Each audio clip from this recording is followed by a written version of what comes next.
Something extraordinary just happened in the gold market, and most retail investors still don't understand why. In a single trading session, gold recorded its strongest daily rally since February 2026, jumping almost 4%, while silver climbed to its highest level in more than a month. Normally, moves of this size don't happen without a major economic trigger. But what's even more interesting is that this rally wasn't driven by just one headline. It was the result of several powerful forces hitting the market at exactly the same time. Treasury yields suddenly moved lower, the US dollar weakened against major currencies, investors began repositioning ahead of important macroeconomic data, and geopolitical developments surrounding Iran once again pushed safe haven demand back into the spotlight. When all of these factors align together, professional investors don't wait for confirmation, they move first. And that is exactly what we witnessed. If you've been following the precious metals market over the last few months, you'll know that gold has been moving through a period of consolidation after reaching record territory earlier this year. Many traders believed the rally had lost momentum. Some even started calling for a deeper correction as expectations around Federal Reserve policy kept changing almost every week. Every new inflation report, every employment release, and every speech from a Fed official caused investors to constantly adjust their expectations about interest rates. That uncertainty prevented gold from establishing a clear direction. But markets never stay quiet forever. They wait for a catalyst, and once that catalyst arrives, prices often move much faster than people expect. This week's catalyst came from the bond market. US Treasury yields declined sharply, and for gold investors, that immediately changes the equation. Gold doesn't pay interest. Unlike government bonds or savings accounts, it generates no yield. So when bond yields are rising, many investors prefer fixed income assets because they offer better returns with relatively lower risk.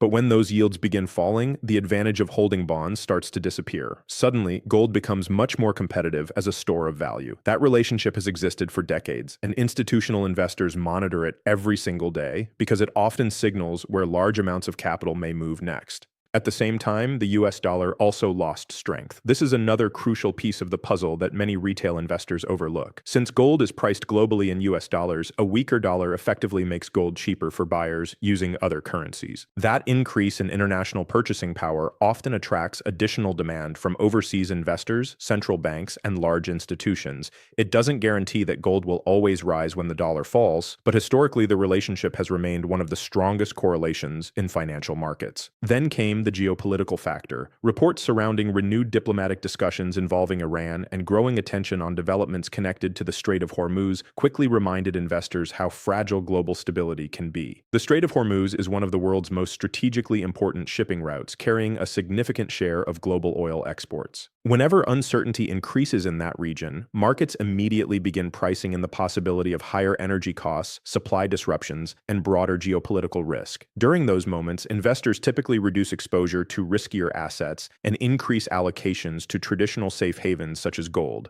But here's where this rally becomes even more interesting. Gold wasn't moving alone. Silver also surged, reaching its strongest level in over a month. That tells us something important. If investors were only worried about geopolitical risk, gold might have outperformed by itself. Instead, silver joined the rally with impressive strength, suggesting that broader optimism toward the precious metals sector is returning. Silver occupies a unique position because it serves two different markets at the same time. It is both a monetary asset and a critical industrial metal used in solar technology, artificial intelligence infrastructure, advanced electronics, electric vehicles, and modern manufacturing. When silver starts outperforming alongside gold, it often signals that investors are looking beyond short-term fear and beginning to price in stronger long-term demand as well. This is exactly why professional money managers pay attention to relationships rather than headlines. They don't simply ask why gold rose today. They ask why bond yields fell, why the dollar weakened, why silver confirmed the move, and whether institutional capital has started rotating back into precious metals. Those questions matter because they help determine whether this is simply a one-day reaction or the beginning of a much larger trend that could reshape the entire precious metals market over the coming months. And once we dig deeper into what happened inside the bond market and why investors suddenly changed their expectations about Federal Reserve policy, the picture becomes even more revealing. The bond market is where the real story begins. While most retail investors were watching the gold price climb on their trading screens, institutional investors were paying attention to something far more important: the rapid decline in US Treasury yields. In the financial world, bond yields often move before other markets react. They reflect what investors expect from the economy, inflation, and future Federal Reserve policy. So when yields suddenly begin falling, experienced investors don't treat it as random noise. They ask a simple question: what is the bond market trying to tell us? The answer lies in the growing belief that the Federal Reserve may be approaching a turning point. Over the past 2 years, the Fed kept interest rates elevated to bring inflation back toward its long-term target. Higher rates successfully slowed parts of the economy, especially housing and business borrowing, but they also increased the cost of financing across nearly every sector. As the economy gradually loses momentum, investors are beginning to wonder whether the Fed can realistically keep policy this restrictive for much longer. Recent economic reports have added fuel to that debate. Private sector hiring came in weaker than expected, suggesting that businesses are becoming more cautious about expanding their workforce. Mortgage rates have remained elevated, putting continued pressure on housing affordability. Economic growth has slowed compared with earlier quarters, even though consumer spending continues to support overall activity. None of these indicators alone signals an immediate recession, but together they paint a picture of an economy that is expanding at a slower pace than before. When markets begin expecting slower growth, Treasury bonds often attract buyers because they are considered one of the safest investments in the world. As demand for those bonds increases, their prices rise and their yields fall. That decline in yields immediately benefits gold because the opportunity cost of owning a non-interest-bearing asset becomes much lower. This relationship explains why gold and bond yields often move in opposite directions. It isn't simply about fear, it's about capital allocation. Large institutions constantly shift money between bonds, equities, currencies, and commodities depending on where they believe the best risk-adjusted returns will be found. At the same time, the US dollar also started losing momentum. The dollar had remained relatively strong for an extended period because higher US interest rates attracted international capital into dollar-denominated assets. But as expectations begin shifting toward a more accommodative Federal Reserve in the future, some of that support naturally weakens. Even a modest decline in the dollar can have a meaningful impact on gold because international buyers suddenly find precious metals more affordable in their local currencies. This is one reason why gold's rally accelerated so quickly. It wasn't only safe haven buying, it was also currency-driven demand, lower real yields, and changing monetary policy expectations all reinforcing each other. When multiple macroeconomic drivers begin pointing in the same direction, markets often experience sharp repricing events, exactly like the one we witnessed. Silver's performance provides another important clue. If this rally had been driven purely by geopolitical fears, gold would likely have significantly outperformed silver. Instead, silver posted one of its strongest sessions in weeks, reaching a one-month high. That suggests investors are not only seeking protection, but are also becoming more optimistic about future industrial demand. Silver remains essential for solar panels, advanced semiconductors, artificial intelligence infrastructure, electric vehicles, medical technology, and high-performance electronics. As governments and corporations continue investing heavily in these industries, long-term demand for silver remains fundamentally strong. Another development worth watching is institutional positioning. Large hedge funds, commodity trading advisors, and asset managers rarely make billion-dollar decisions based on one headline. They evaluate dozens of macro indicators simultaneously, including bond yields, inflation expectations, central bank policy, currency movements, commodity flows, and geopolitical developments. When several of these indicators begin aligning in the same direction, institutional money often moves very quickly. That initial wave of professional buying can then attract algorithmic trading systems, momentum funds, and eventually retail investors, creating a powerful feedback loop that pushes prices even higher. This is why experienced analysts always say that price is the final confirmation, not the first signal. By the time most retail investors notice a major rally, institutional capital has often been positioning itself for days or even weeks. The challenge now is determining whether this move represents the first stage of a larger bull market continuation, or whether it will encounter resistance once short-term traders begin taking profits. To answer that question, we need to examine another major force shaping today's precious metals market: geopolitics. Because while falling yields and a weaker dollar helped ignite this rally, the situation surrounding Iran, global energy markets, and investor confidence may determine just how far gold and silver can climb from here. The geopolitical picture is where this story becomes even more fascinating because financial markets rarely react to politics alone, they react to uncertainty. And right now, uncertainty remains one of the strongest forces driving capital into precious metals. The latest reports surrounding renewed discussions involving Iran and growing optimism about a possible diplomatic breakthrough initially appeared to reduce geopolitical tensions. Under normal circumstances, easing tensions would weaken demand for traditional safe haven assets like gold, but instead of falling, gold accelerated accelerated higher. That tells us something very important. This rally is being driven by much more than headlines coming out of the Middle East. Professional investors understand that geopolitical negotiations rarely eliminate risk overnight. Markets have learned through experience that diplomacy can change within hours, especially when strategic regions such as the Strait of Hormuz remain involved. Nearly one-fifth of the world's seaborne oil passes through this narrow shipping lane. Any disruption, whether temporary or prolonged, can immediately impact global energy prices, shipping costs, inflation expectations, and economic confidence. Even when negotiations appear positive, investors often keep part of their portfolios positioned defensively because the situation can change without warning. Energy markets are directly connected to inflation. If oil prices rise sharply due to supply concerns, transportation costs increase, manufacturers pay more to move raw materials, airlines spend more on fuel, shipping companies face higher operating expenses. Eventually, those higher costs work their way through the economy, increasing the prices consumers pay for goods and services.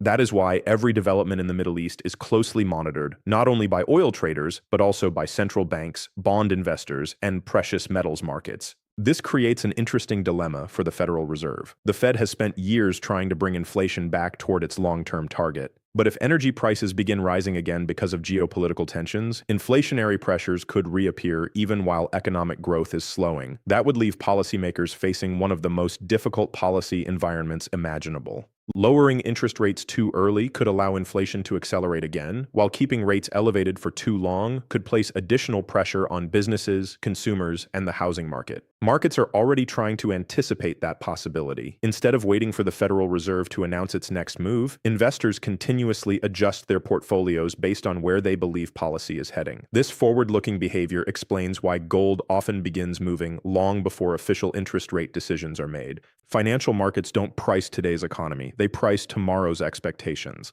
Another major development supporting precious metals is the behavior of central banks themselves. Over the past several years, central banks around the world have steadily increased their gold reserves as part of broader diversification strategies. Many monetary authorities are reducing their dependence on traditional reserve assets and increasing allocations to physical gold. This trend has provided an important layer of long-term support beneath the gold market, making corrections less severe than many traders initially expected. Unlike speculative investors, central banks typically accumulate gold with multi-year or even multi-decade investment horizons. Silver, meanwhile, continues telling its own story. While gold benefits primarily from monetary demand, silver enjoys support from both investment flows and industrial consumption. Global spending on artificial intelligence infrastructure continues expanding rapidly. Massive investments in data centers, semiconductor manufacturing, advanced electronics, renewable energy projects, and electric vehicle production all require significant amounts of silver. Every new AI server, high-performance chip, solar installation, and next-generation electrical system increases long-term industrial demand for the metal. This dual demand gives silver a unique advantage during periods when macroeconomic conditions remain uncertain, but technological investment continues accelerating. If the global economy avoids a deep recession and capital spending on advanced technology remains strong, industrial demand could continue supporting silver even during periods of financial market volatility.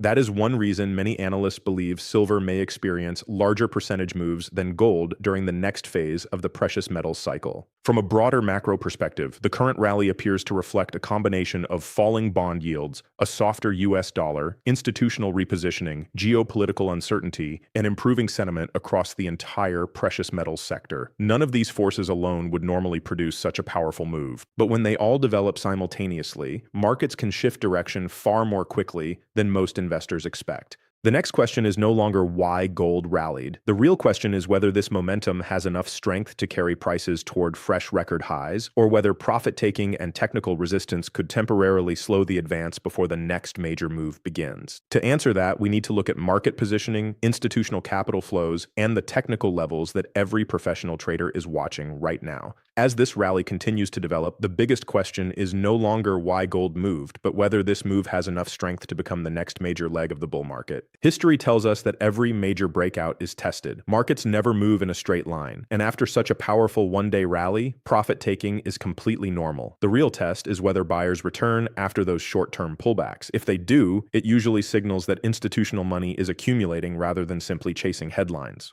One factor working in gold's favor is that the macro environment has started shifting in a direction that precious metals have historically performed well in. Bond yields are no longer climbing the way they were earlier this year. The US dollar has begun losing some momentum. Investors are questioning how long the Federal Reserve can realistically maintain higher interest rates if economic data continues to soften. At the same time, inflation has not disappeared. It has moderated compared to previous peaks, but it still remains above the Fed's long-term target. That combination creates an environment where gold naturally becomes more attractive as both a defensive asset and a portfolio diversifier.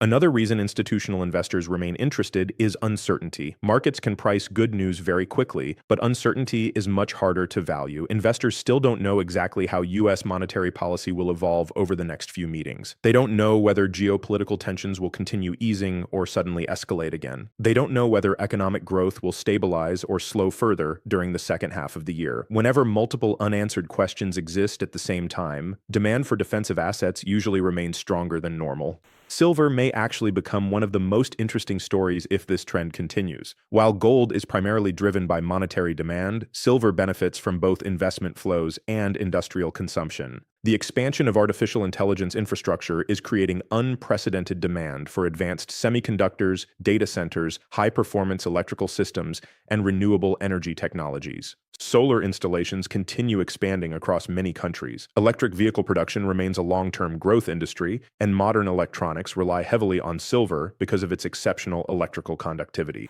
That industrial foundation gives silver an additional source of support that gold simply doesn't have. If global manufacturing remains stable while investor demand continues increasing, silver could outperform gold during the next stage of the rally. Historically, once precious metals enter a strong bullish phase, silver often begins moving later than gold, but eventually delivers larger percentage gains because of its smaller market size and higher volatility. That doesn't guarantee history will repeat itself, but it explains why many professional traders closely monitor the gold-to-silver ratio when evaluating future opportunities. Central banks are another major piece of this puzzle. Over the past several years, official institutions around the world have steadily increased their gold reserves. Their objective isn't short-term trading. They buy gold as a long-term monetary reserve and as protection against financial uncertainty. Unlike speculative investors who react to daily price swings, central banks generally accumulate gradually over time. This steady institutional demand provides an important layer of support beneath the market, reducing the impact of temporary corrections. Market sentiment has also changed noticeably. Just a few weeks ago, discussions were centered around whether gold had run out of momentum. Today, attention has shifted toward whether the recent breakout could open the door to another attempt at fresh all-time highs. That change in narrative is significant because financial markets are driven as much by expectations as by economic data. When sentiment improves, additional investors who previously stayed on the sidelines often begin entering the market, creating a second wave of buying that can extend an existing rally. However, investors should also recognize the risks.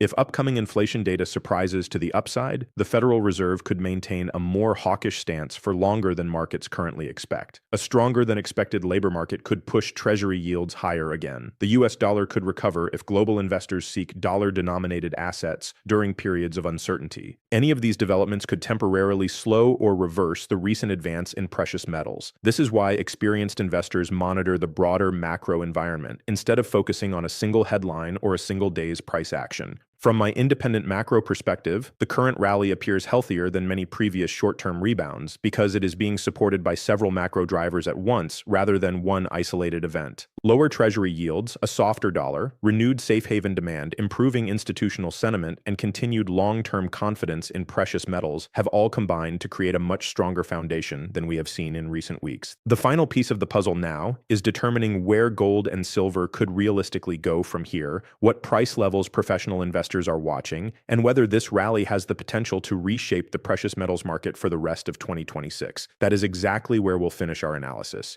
Now everything comes together. When we step back and look at the bigger picture instead of focusing on individual headlines, a very different story begins to emerge. Gold didn't surge nearly 4% simply because of one development involving Iran. It didn't rally only because the US dollar weakened, and it certainly wasn't just because Treasury yields moved lower. This rally was created by the convergence of several macroeconomic forces at exactly the same time, and that is what makes it so important. Think about what the market is pricing today. Investors are beginning to believe that the Federal Reserve may be closer to changing its policy direction than previously expected. Economic growth is slowing compared with the rapid expansion seen earlier, private hiring has started losing momentum, borrowing costs remain elevated, and inflation, while lower than its peak, still hasn't fully returned to the Fed's target. At the same time, geopolitical uncertainty continues to influence investor psychology, and the US dollar is no longer showing the same strength that supported it for much of the past year. When these conditions exist together, institutional investors naturally begin rebalancing their portfolios. Instead of concentrating only on equities or fixed income assets, they increase exposure to defensive holdings such as gold. This isn't a sign of panic, it's a strategy for managing uncertainty. Large investment firms understand that preserving capital during uncertain periods is just as important as generating returns during strong economic expansions. Silver's recent performance also deserves attention. Unlike previous rallies where gold moved alone, this time, silver participated aggressively, reaching its strongest level in more than a month. That tells us confidence is spreading across the broader precious metals sector. If industrial demand remains healthy, driven by artificial intelligence infrastructure, semiconductor production, renewable energy projects, and electric vehicles, silver could continue benefiting from both investment demand and industrial consumption. That combination has historically made silver one of the highest beta assets within the precious metals market. Another development investors should monitor is the behavior of central banks. Over recent years, official institutions have consistently accumulated physical gold as part of their reserve diversification strategies. Those purchases have not been based on short-term price fluctuations, but on long-term monetary planning. As long as central bank demand remains steady, it provides an important structural foundation beneath the gold market, making large corrections more difficult to sustain than in previous cycles. Looking ahead, there are three scenarios investors should keep in mind.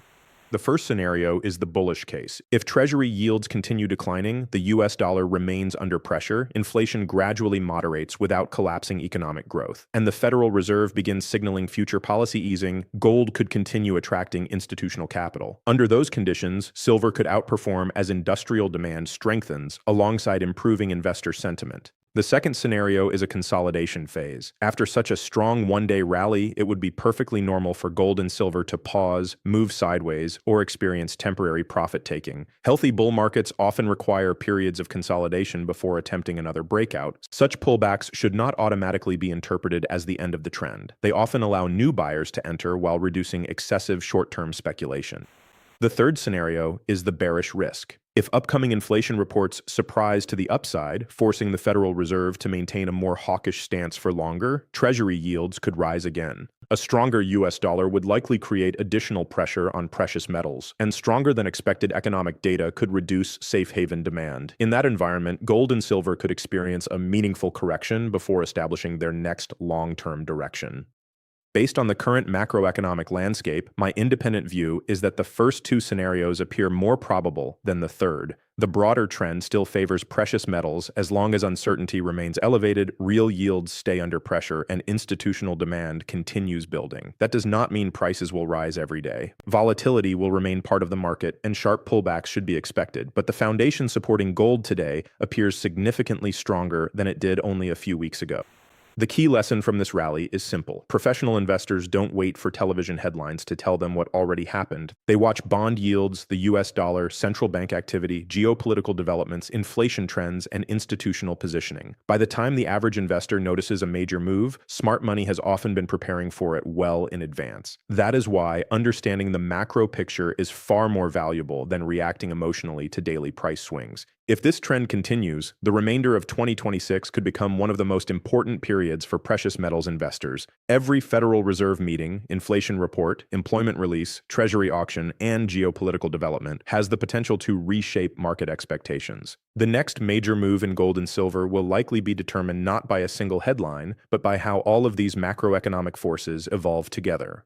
If you enjoyed this deep macro analysis, make sure to subscribe to Macro Bullion and turn on notifications so you never miss our latest updates on gold, silver, the US economy, Federal Reserve policy, and global financial markets.